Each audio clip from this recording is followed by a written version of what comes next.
A Lei 11.340, popularmente conhecida como Lei Maria da Penha, ela tem como finalidade principal coibir a prática de violência doméstica e familiar no âmbito, na visão da violência de gênero, né?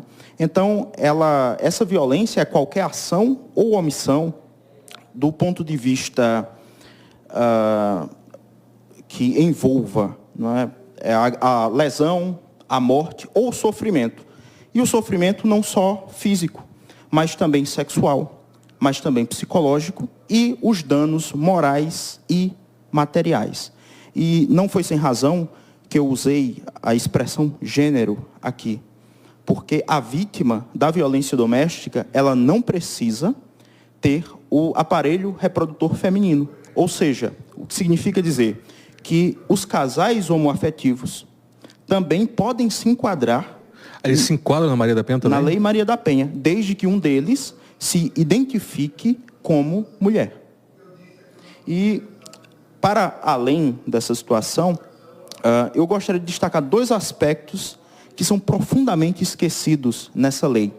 O primeiro deles é que a vítima, na relação doméstica, ela tem direito de receber uma indenização do seu agressor.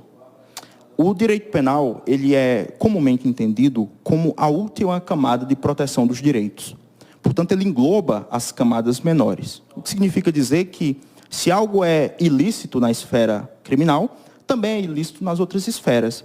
E pensando nisso, o nosso legislador e o judiciário estabeleceram a possibilidade da vítima, já no próprio processo criminal, ser indenizada sobre todo o sofrimento moral, sobre o sofrimento patrimonial, sobre a violência sexual que ela tenha sofrido. Então, não é a necessidade, por exemplo, de em outras esferas, como em outras esferas, da pessoa demandar uma ação civil para receber esses valores. No próprio processo criminal, a vítima pode já requerer essa indenização específica e o juiz pode arbitrar e o agressor tem de pagar. A maioria das mulheres pensam que é só uma questão de, ele vai ser preso. Mas além do risco dele ser preso, ainda tem que indenizar. Ainda tem de indenizar. E se ele não tiver condição financeira? Muito bem. Aí cabe à defesa dele realmente apontar isso.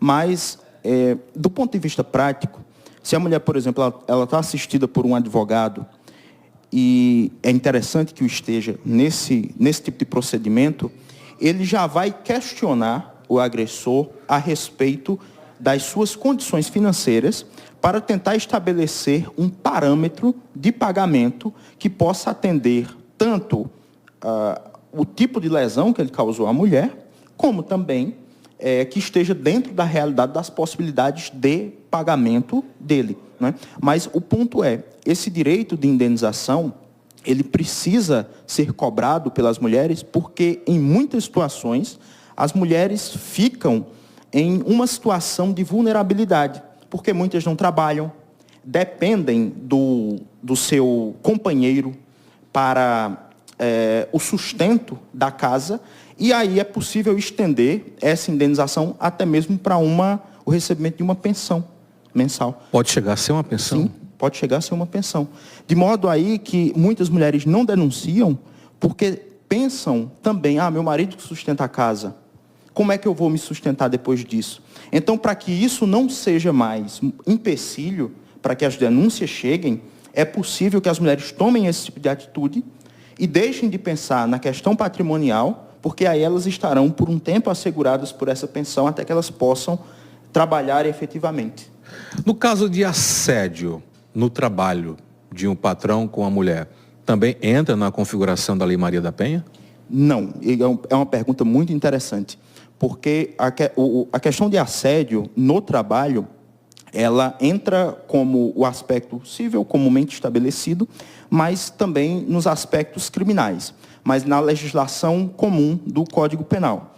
Muito recentemente no STJ houve uma discussão a respeito de uma situação de assédio no trabalho, em que os ministros divergiram sobre se tratava de estupro, assédio, enfim, uma discussão, e aplicou-se como convencionalmente vem se aplicando o Código Penal propriamente dito. Isso porque a legislação, a Lei Maria da Penha, ela faz um recorte de que a violência ela tem que se dar no âmbito doméstico ou familiar por questões de gênero.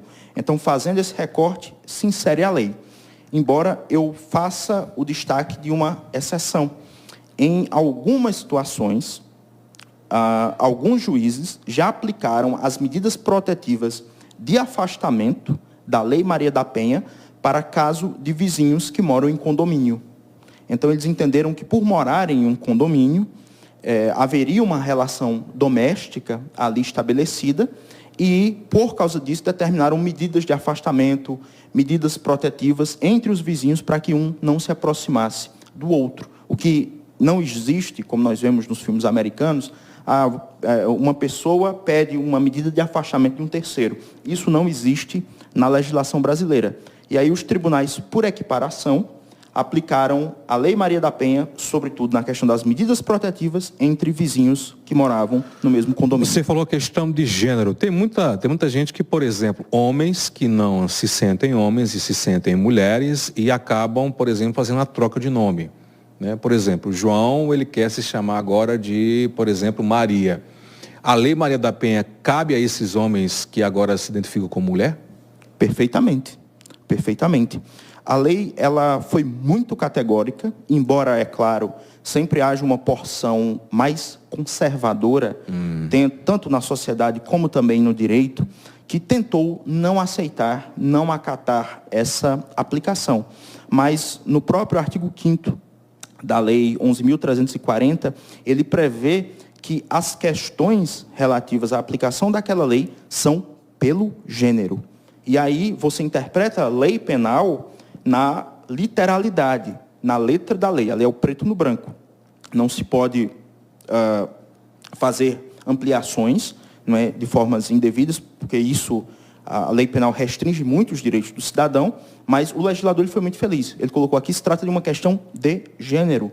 Então, portanto, é determinado pela forma como a pessoa se enxerga, como ela se apresenta no seu contexto social e familiar. E isso, a meu sentir, pessoalmente, me parece um grande avanço do ponto de vista da nossa legislação, porque os casais que têm um relacionamento homoafetivo, em muitas situações da nossa legislação, eram marginalizados, e isso oferece para eles um espaço e um abrigo de proteção legal que eu reputo como muito salutar. O travesti também se enquadra, Maria da Penha? Perfeitamente, na mesma situação dos casais homoafetivos, com toda certeza. Tem muito travesti, inclusive que fazem programa, assim como garotos de programa, que são violentadas, né, na rua ou pelos seus parceiros de negócio e desconhece, por exemplo, principalmente os travestis, que a violência que eles estão sofrendo se enquadra na Maria da Penha, cabível de indenização.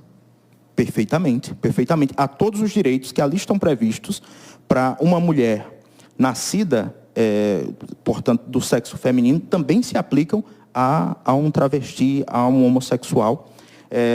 A partir do momento que a condição de gênero dele lhe coloca nessa posição, isso é plenamente assegurado por lei em todos os direitos. Perfeita equiparação. Só destacar que, bem recentemente, há pouco mais de 30 dias, houve um julgado no STJ em uma situação que, num primeiro momento, pode parecer absurda, mas que, de fato, aconteceu.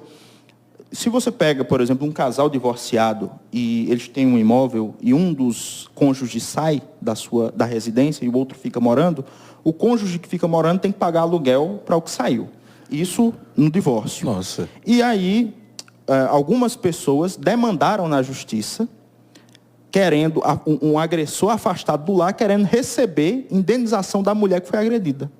Imagina só. Oxi. E isso precisou chegar na terceira instância da Justiça Brasileira, no STJ em Brasília, para ser resolvido. Felizmente, os ministros entenderam muito bem, a meu sentir, que o agressor afastado do lar não tem direito de receber aluguel da mulher agredida vítima. Então, foi um caso que foi feito justiça, e aí é mais um outro ponto para que as mulheres saibam que, sendo vítimas de violência doméstica, elas podem ficar nas suas casas e o agressor será afastado e não terá direito de receber aluguéis.